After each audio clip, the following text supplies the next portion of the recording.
तीसरा अध्याय। सेनापतियों समेत महिषासुर का वध। ऋषि बोले, असुरों की सेना इस प्रकार तहस नहस होते देख महादित्य सेनापति छिछुर क्रोध में भरकर अंबिका देवी के ऊपर इस प्रकार बाणों की बौछार करने लगा, जैसे बादल मेरुगिरी शिखर पर पानी की धारा बरसा रहे हो। तब देवी ने अपने बाणों से उनके बाण समूह को अन्यास ही काटकर उसके घोड़ों और साथी को भी मार डाला। साथ ही उसके धनुष तथा अत्यंत ऊंची ध्वजा को भी तत्काल काट गिराया। धनुष कट जाने पर अंगों को अपने बाणों से बांध डाला। धनुष रथ घोड़े और सारथी को नष्ट किए हो जाने पर असुर ढाल और तलवार लेकर देवी की ओर दौड़ा। उसने तेज धार वाली तलवार से सिंह के मस्तक पर चोट करके देवी को भी बाईं भुजा में बड़े वेग से प्रहार करके राजन देवी की बाहु पर पहुंचते हुए तलवार खंड खंड होकर गिर पड़े। फिर तो क्रोध से लाल आंख किए हुए राक्षस ने शूल हाथ में लिया और भगवती भद्रकाली के ऊपर चलाया। वह शूल आकाश से गिरते हुए सूर्यमंडल के भांति अपने तेज से चमक उठा। उस शूल को अपनी ओर आते देख देवी ने भी शूल से प्रहार किया। उससे राक्षस के शूल के सैकड़ों टुकड़े हो गए। साथ ही महादित्य छिछुर को भी धज्जियां उड़ गई। वह प्राण से भी हाथ धो बैठा।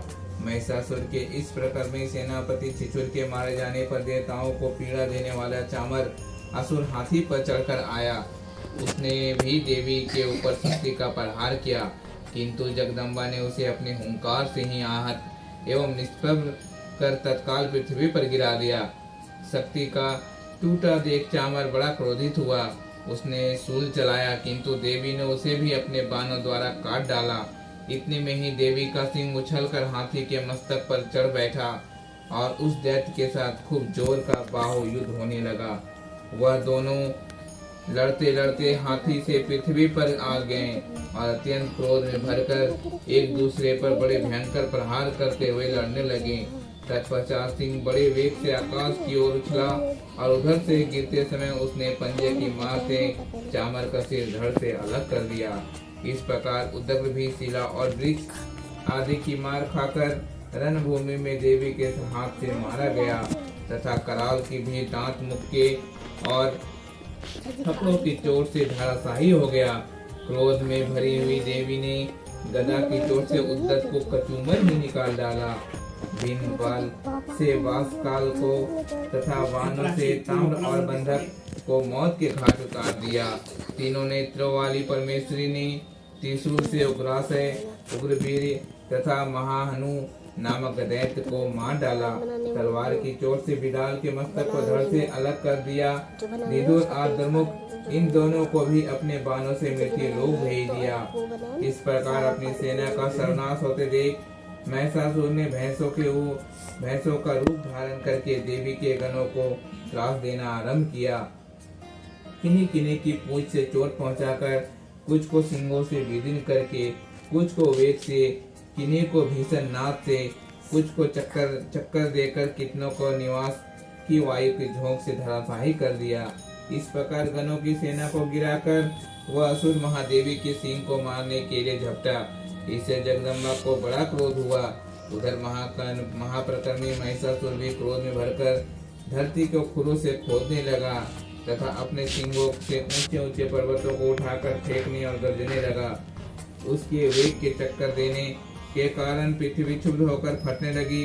उसकी पूंछ से टकराकर समुद्र सब ओर से धरती को डुबोने लगे। हिलते हुए सिंहों के प्रहार से विदीर्ण होकर बादल के टुकड़े टुकड़े हो गए। उसके श्वास की प्रचंड वायु के वेग से उड़े सैकड़ों पर्वत आकाश से गिरने लगे।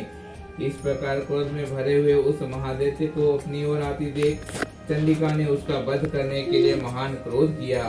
उन्होंने पास फेंककर उस महान दैत्य को बांध लिया।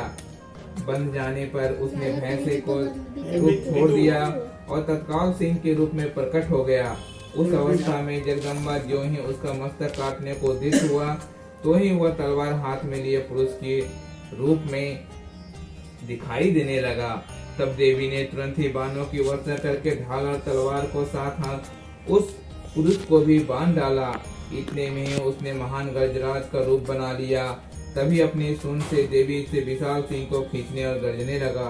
खींचते समय देवी ने तलवार से उसकी सूंड काट डाली और उस महादैत्य ने पुनः भैंसों के शरीर बना लिया और पहले ही भांति जड़ चेतन सब प्राणियों सहित तीनों लोगों को व्याकुल करने लगा। तब क्रोध में भरी हुई जगदम्बा चंडिका बार बार उत्तम मधु को पान करने के लिए करने और लाल आंख करके हंसने लगी। उधर वह बल और पराक्रम के मत होता हुआ राक्षस अपने सींगों से चंडी के ऊपर पर्वत को फेंकने लगा। उसी समय देवी अपने बाणों के समूह से उसके फेंके हुए पर्वत को चूर्ण करते हुए बोली। बोलते समय उसका मुख मधु के मत से लाल हो रहा था और वाणी लड़खड़ा रही थी। देवी ने कहा, ओ मूर्ख, मैं जब तक मधु पीती हूँ तब तक तू क्षण भर के लिए खूब गरज ले। मेरे हाथ से तेरी मृत्यु हो जाने पर अब शीघ्र ही देवता भी गर्जना करेंगे। ऋषि बोले। इतना कहकर देवी उछली और उस महादैत्य के ऊपर चढ़ गई। फिर पैरों से दबाकर उन्होंने शूल से उसके कंठ में आघात किया। उनके पैरों से दबा होने पर भी महिषासुर अपने मुख से दूसरे रूप में बाहर होने लगा। अभी आधे शरीर से वह बाहर निकल पाया था कि देवी ने अपने प्रभाव से उसे रोक दिया। आधा निकला होने पर भी वह महादित्य देवी से युद्ध करने लगा। तब देवी ने बड़े ही तलवार से उसका मस्तक काट गिराया। फिर तो हाहाकार करते हुए दैत्यों की सारी सेना भाग गई तथा संपूर्ण देवता अत्यंत प्रसन्न हो गए। देवताओं ने दिव्य महर्षियों के साथ दुर्गा देवी की स्तुति की। गंधर्वराज गान करने लगे तथा अप्सराएं नाचने लगी। इति महिषासुर वध नामक तीसरा अध्याय समाप्त।